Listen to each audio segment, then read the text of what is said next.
Salut tout le monde, bienvenue à cette cinquième vidéo sur le jeu Pax Émancipation publié par Sierra Madre Games en 2018. Dans cette vidéo, on va voir l'action qu'on appelle Legislate ou légiférer, I guess, en français. Fait qu'il y en a des plus compliqués que d'autres. Dans la dernière vidéo, on a vu comme, je pense, quatre actions dans une seule vidéo. Là dans celle-là, on va se concentrer sur l'action Legislate parce que il y a une couple d'affaires à vous expliquer ici. Nous allons entre autres parler de ces mystérieuses deux colonnes de cartes-là. Bref, allons-y.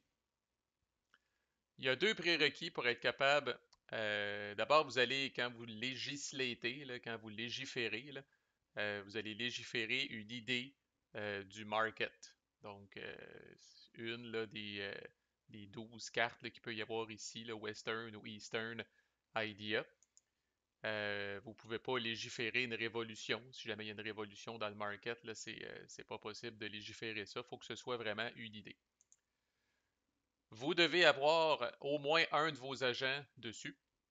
Fait que là, j'ai mis un exemple, là, le joueur rouge là, qui a précédemment là, syndicaté ces deux idées-là. Donc présentement, le joueur rouge là, ne pourrait que légiférer ces deux idées-là parce qu'il n'y a que ces idées-là sur lesquelles il a au moins un de ses agents. C'est pas grave s'il y a des agents des autres joueurs. Vous pouvez avoir plus qu'un de vos agents dessus, ça n'a pas d'importance. Il faut que vous ayez au moins un de vos agents sur la carte. En passant, ceux qui ont joué à PAX Transhumanité, c'est tout ce que je vais expliquer, ou presque. Ben, il y a quelques différences. Restez quand même pour la suite.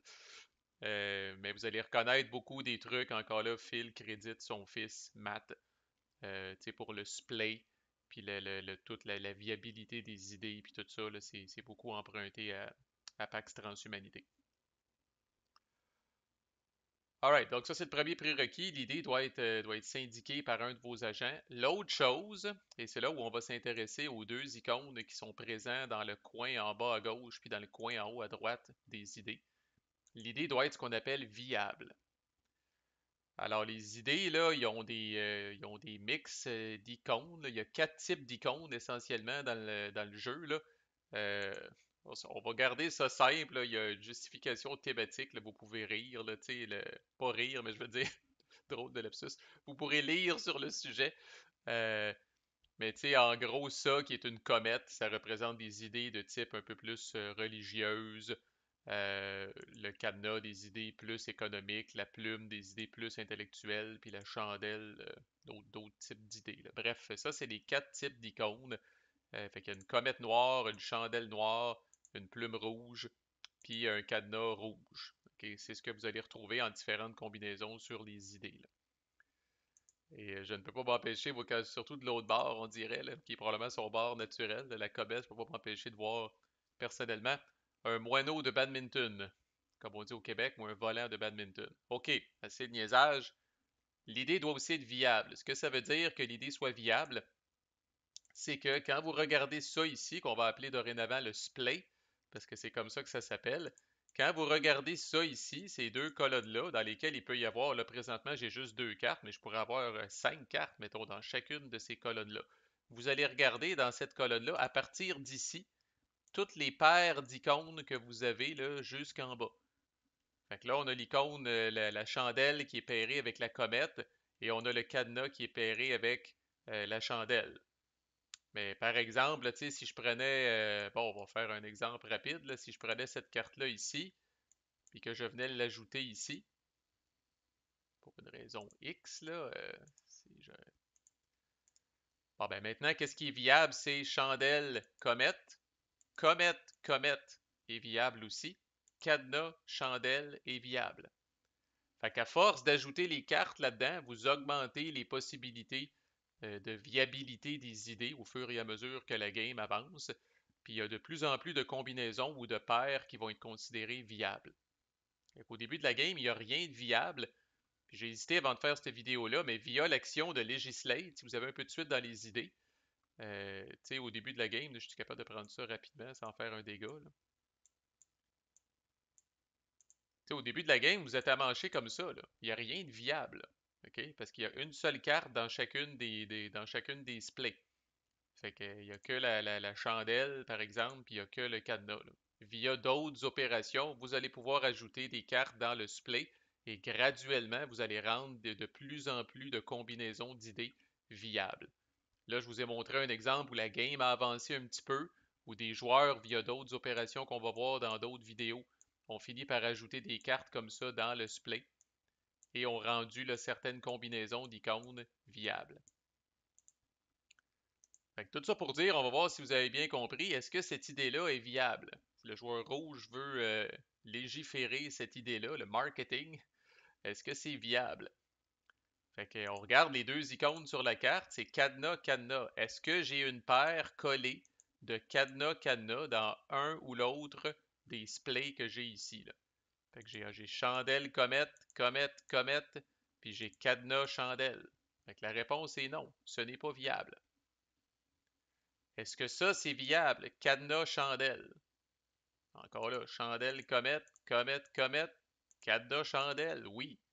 Vous aurez deviné, l'ordre n'a pas d'importance. Tant que vous avez les deux icônes sur la carte qui forment une paire dans une des deux colonnes de la splay, c'est correct.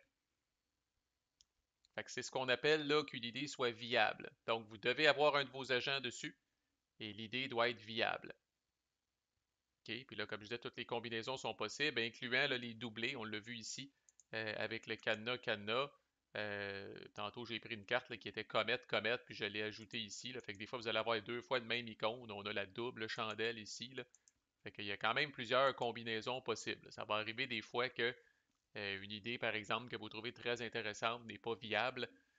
Puis vous devez travailler là, pour faire arriver ça si vous voulez légiférer cette idée-là. Donc là, on a juste parlé des prérequis. L'idée doit être viable et vous devez avoir au moins un agent dessus. Alors, une fois que c'est fait, je rappelle, légiférer, c'est une action en soi. C'est une des deux actions que vous allez prendre au début de votre tour. Elle est plus compliquée, là. Mais c'est une des deux actions. Vous allez faire ça au lieu de faire fundraiser. Vous allez piger, là, on va compléter les 6 actions possibles maintenant que vous pouvez faire au début de votre tour. Vous pouvez légiférer 2 fois aussi. Je répète, quand vous faites vos 2 actions au début de votre tour, ça peut être la même action 2 fois. Fait que prérequis, l'idée doit être viable, l'idée doit être syndiquée. On a vu ça, ça coûte rien. Qu'est-ce que ça fait?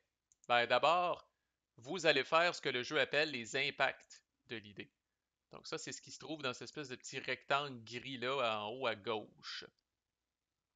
La majorité des idées ont un seul impact. Certaines idées ont 2 impacts. Okay? S'il y a plus qu'un impact, vous les faites là, de haut en bas, dans l'ordre. Puis on va revenir là, sur ce que font chacun des impacts. Là, je fais juste la séquence. Là, fait que vous confirmez que c'est viable, vous confirmez que vous avez un agent dessus, vous faites les impacts de haut en bas. Ensuite, vous allez prendre tous les agents sans exception qui sont sur la carte et vous allez les divester, le fameux terme qui veut dire vous allez les prendre et vous allez les retourner dans la richesse sur leur player board là, en question. Là. Fait que les rouges avec les rouges, les verts avec les verts, les blancs avec les blancs. Donc, nécessairement, il va y avoir au moins un agent comme ça qui va être divesté, celui du joueur qui est en train de légiférer. Mais comme je disais, il pourrait y avoir des agents de d'autres joueurs, puis à ce moment-là, eux autres aussi sont divestés. Et ensuite, vous allez prendre la carte et vous allez venir l'ajouter dans la colonne où elle était viable. Et si jamais elle était viable dans les deux colonnes, vous choisissez dans quelle colonne vous allez la mettre et vous choisissez aussi de quel bord vous allez la tourner. Parce que vous m'avez vu faire, là, on glisse toujours la carte en dessous et il y a un seul, au final, il y a un seul de ces deux icônes qui va être visible à la fin de l'histoire. Alors, par exemple, le joueur rouge, une fois qu'il a fini, là, décide est-ce que je veux mettre la chandelle ou le cadenas. Puis dans son cas, il est obligé de la mettre ici parce que c'est là que l'idée est viable. C'est la seule colonne où chandelle, cadenas est viable. Puis là, vous aurez compris que s'il décide, counterclockwise, s'il décide de mettre le cadenas ici, il a pas créé de nouvelle paire. Okay? Il vient de créer une nouvelle paire chandelle, cadenas. Bon, on en avait déjà une. OK? Ben, peut-être que c'est ça qu'il veut faire pour fucker up un autre joueur, on ne sait pas trop. Mais une chose qu'il pourrait faire, c'est venir l'ajouter du côté chandelle. Et là, il vient de créer une nouvelle paire viable. Chandelle, chandelle, maintenant, c'est possible.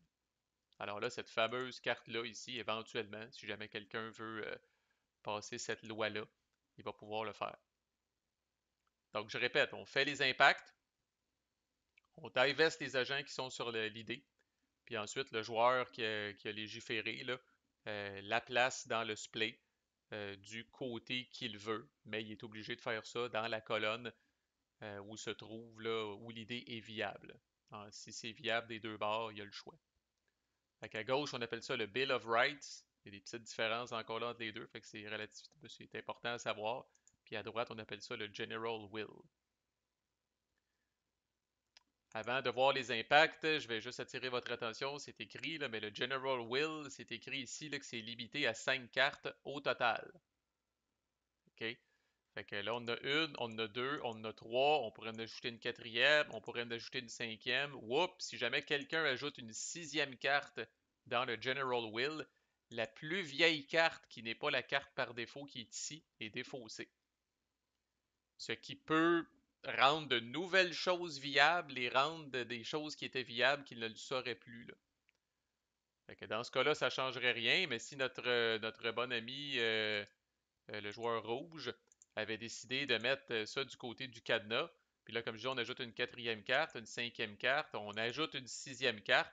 Là, à ce moment-là, on aurait défaussé celle-là, puis on serait tous venus recoller, on serait tous venus remonter les affaires. Puis là, whoops, soudainement, fait que peut-être que cadenas chandelle, s'il n'est pas ailleurs, c'est plus viable, mais cadenas, maintenant, c'est rendu viable.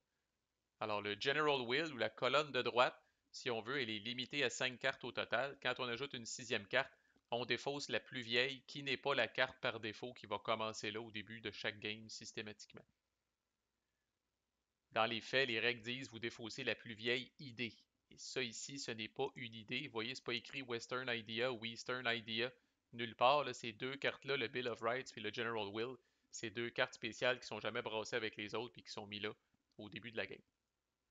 C'est pas la dernière fois qu'on parle du splay, là, fait que si vous avez mal à la tête un petit peu, c'est pas si pire, là, on va y revenir, là, mais suivez ce que j'ai dit, là, puis devrait pas avoir de problème. Alright. Maintenant, il y a un petit player aid ici pour expliquer toutes les différentes icônes d'impact. Fait que vous pouvez avoir là, un impact de syndication, comme celui-là ici. Alors, syndication, c'est pas compliqué. Puis là, il y a beaucoup d'impacts. Puis c'est entre autres l'intérêt là, qui vont vous permettre de prendre des agents de votre pool et de les amener en jeu. Donc, pas des agents de vos finances, des agents de votre pool qui dorment là, puis qui sont du bois mort et qui sont inutilisés. Fait que syndication, vous prenez un nouvel agent de votre pool et vous le placez sur le marché, sur n'importe quelle carte sans payer. Fait que non seulement vous le prenez de votre pool, mais en plus, vous payez rien.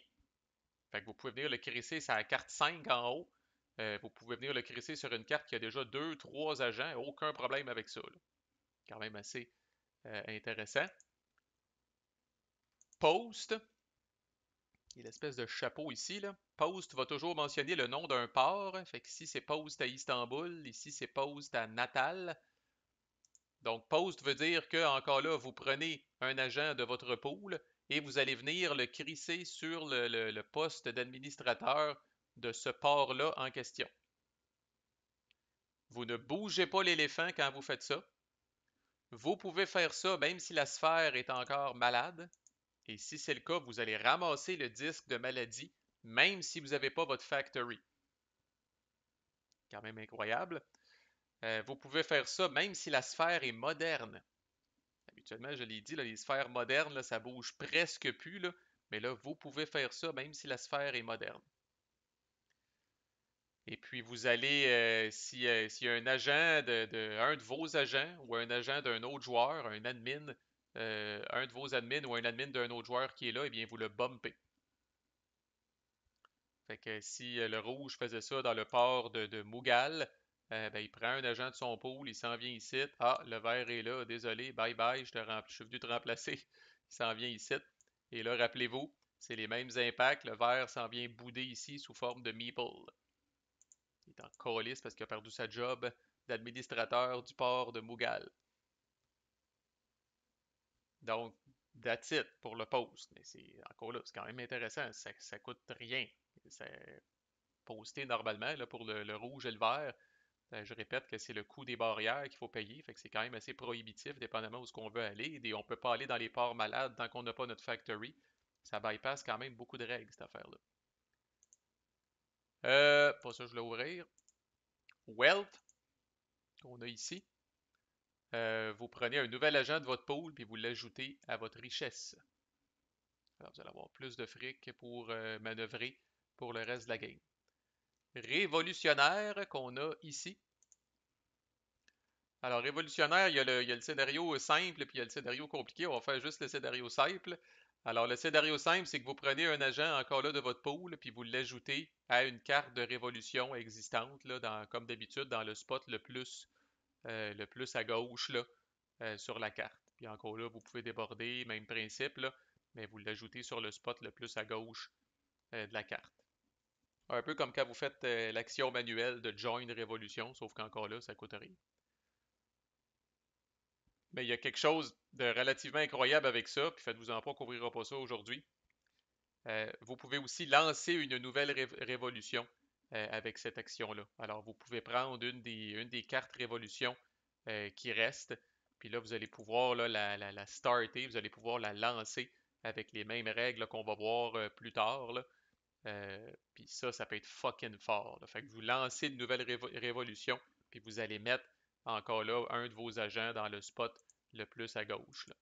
Mais là, ça a beaucoup d'autres ramifications, fait qu'on va s'en tenir à ça pour aujourd'hui, là. Mais rappelez-vous que Revolutionary, oui, vous pouvez joindre une révolution existante, mais vous pouvez en starter une nouvelle, puis ça c'est fort en crise. Euh, Ship, qui est présent ici. Souvent c'est Ship qui est combiné avec un autre, peut-être parce qu'il trouvait que c'était pas assez fort tout à fait, là. Alors, Ship, comme vous vous en doutez, ben, vous prenez un bateau mauve, un peu l'équivalent du shipbuilding. Fait que vous prenez un bateau mauve, vous le placez sur une frontière maritime qui n'a pas déjà un bateau mauve. Ça va. Et, puis là, les living rules, là, les règles vivantes ont changé. Là, c'est des plus ça. Là. Ça a fallu que je leur lise 2 fois. Là, puis ça doit être une affaire asti qui est mal jouée partout de par le monde. C'est incroyable. Là. Fait que supposons que je suis le vert, je viens de légiférer, j'ai une patente de bateau, c'est parfait, je décide de venir mettre mon bateau ici. C'est bon. Puis mettons qu'il y avait déjà un autre bateau mauve ici, là. Fait que je vais dire deux choses que, comme je dis, je suis sûr, c'est mal joué 90% du temps, asti, sans exagérer, là. Euh, donc là, on rappelle le bateau que j'ai placé via mon impact, là, c'est celui-là ici, là. Mais les règles disent confirmé par fil 20 fois. Je peux prendre un administrateur rouge, pas un marine, un administrateur rouge, n'importe où sur la map. Alors je répète, je suis le joueur vert ou je suis le joueur blanc, puis ça ne dérange pas. Je peux prendre un administrateur rouge sur la map. Ça, c'est la première affaire qui est mal jouée parce que la majorité du monde doivent prendre des marines parce que ça fait du sens. Mais je peux pas prendre de Marine. Même si je veux, je peux pas prendre de Marine. Je peux prendre un administrateur rouge, pas obligé, je peux prendre un administrateur rouge et je peux le bouger sur n'importe quel bateau sur lequel il y a de la place. Ça, c'est la deuxième affaire qui doit être mal jouée de par le monde. La majorité du monde doit dire, ben, tu es obligé de le bouger ici parce que c'est ce bateau-là que tu viens de faire. Mais l'admin rouge que vous décidez de prendre, si le cas échéant, vous pouvez le bouger sur n'importe quel bateau. Et là, vous allez pouvoir faire une action qu'on appelle, encore là, qu'on va voir plus tard, de gunboat diplomatie. Fait que vous allez pouvoir vous battre ou faire quelque chose avec ce bateau-là, le bateau sur lequel vous venez de bouger un bonhomme. Si vous décidez de ne pas prendre d'admin puis de ne pas bouger d'admin sur le bateau, ça se termine là. Mais si vous décidez de prendre un admin puis de le bouger sur un bateau, vous allez faire un gunboat diplomatie avec ce nouveau Marine-là que vous venez de créer. Et la dernière et non la moindre, ils appellent ça Claim Barrier. Vous en avez 3 types. Ramasser une barrière blanche, ramasser une barrière rouge, ramasser une barrière blanche ou rouge. Vous ne pouvez pas ramasser de barrière jaune avec ça, jamais. Euh, Jaune, que dis-je, mauve. Vous ne pouvez pas ramasser de barrière mauve avec ça. Le mauve est jamais présent sur cet impact-là. Ça va être soit blanc, soit rouge, soit blanc ou rouge. En faisant ça, on voit le mini-éléphant qu'il y a ici. Alors, vous devez bouger l'éléphant dans un port pour être capable de faire ça. Fait que, par exemple, je le bougerai ici, au port de Mughal. Et puis là, à ce moment-là, ayant fait ça, là, je pourrais venir ramasser, là, dépendamment de la couleur de l'impact, là, soit une barrière blanche, soit une barrière rouge, ou soit une barrière blanche ou rouge. Alors là, je ne le dirai pas à chaque fois, mais les mêmes règles s'appliquent pour l'éléphant. Il ne faut pas que l'éléphant, rappelez-vous que l'éléphant bouge une et une seule fois dans votre tour. Alors, si vous l'aviez déjà bougé précédemment parce que vous avez posté quelque part, ben là, l'éléphant est pogné là, là. Fait que la barrière que vous allez devoir ramasser, ça va être là. Si vous ne l'aviez pas bougé, c'est parfait. Vous pouvez le bouger euh, n'importe où. Rappelez-vous, l'éléphant ne bouge pas dans les sphères modernes et ne peut pas bouger dans les sphères malades à moins que vous ayez votre cube de Factory sur le board. Et si c'est le cas, vous ramassez le disque de maladie au passage. Vous êtes le premier à passer la mop puis à distribuer des vaccins et à guérir tout le monde de la mystérieuse maladie jaune qui est ici, là. Puis sinon, ben, vous prenez la barrière et vous la mettez sur votre player board. Et je répète que bon, ça va valoir un point de victoire à la fin de la game, mais ça contribue à l'espèce de condition de défaite là, de la phase coop, là, de réduire le nombre de barrières au total qu'il y a sur la map. Alors voilà, c'était pas un luxe, c'est l'action Legislate. Si vous le prenez étape par étape, là, c'est pas si pire que ça, là. Dans le prochain vidéo, là, on va commencer à parler des hops, là, c'est-à-dire les trucs qu'on retrouve à droite là, sur ces cartes-là. Il y a beaucoup de symboles, là, puis là, on rentre dans une nouvelle catégorie de stocks ici, qui ont tous également leurs prérequis, leurs coûts, puis leurs effets. Hang in there, ça va bien, vous êtes bon, lâchez pas. À plus.